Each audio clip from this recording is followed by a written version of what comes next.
Okay, sorry I had to break this up into two videos. I've reached my time limit. I talk too much. So maybe I'll edit these someday, but I'm not going to do that. I just want to get this out there for those of you that might need it. So we ended the video last time for you guys to make a prediction on how much mass this anole will have by day 21 based on this information. So we don't have a data point for that yet. So what will its mass be?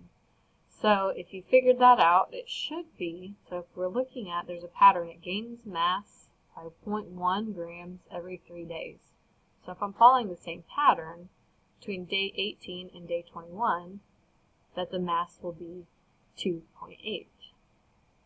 So this is useful to us in a lot of ways when we look at data tables and graphs. So it's nice for tracking when we use the tables, but we can't see the overall picture as well until we put it into a graph. And sometimes it might be appropriate to use a pie graph or a bar graph. This is a line graph, so we can see how that information is used over a period of time.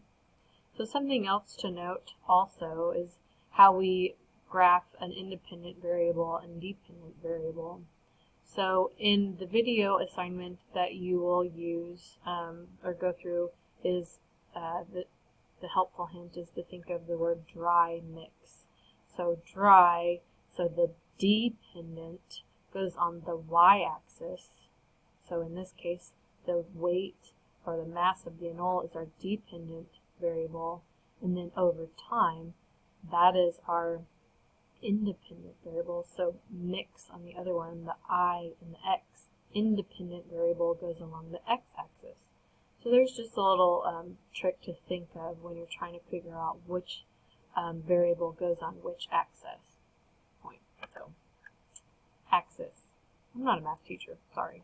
Okay, so next one. So after we collect data, after data collection, analysis determines if a hypothesis is supported or rejected. And again, we display this in organized ways in tables and graphs to help us identify and recognize those patterns to explain the data. So if you're going to publish your research, you'll include those in your research as well, because you want people and other scientists to easily look at and identify those patterns with you. So again, any research that you do is going to be peer-reviewed.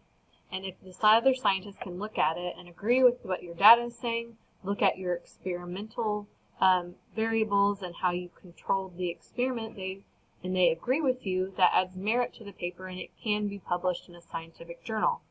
And then other scientists can use those published papers to develop their own research.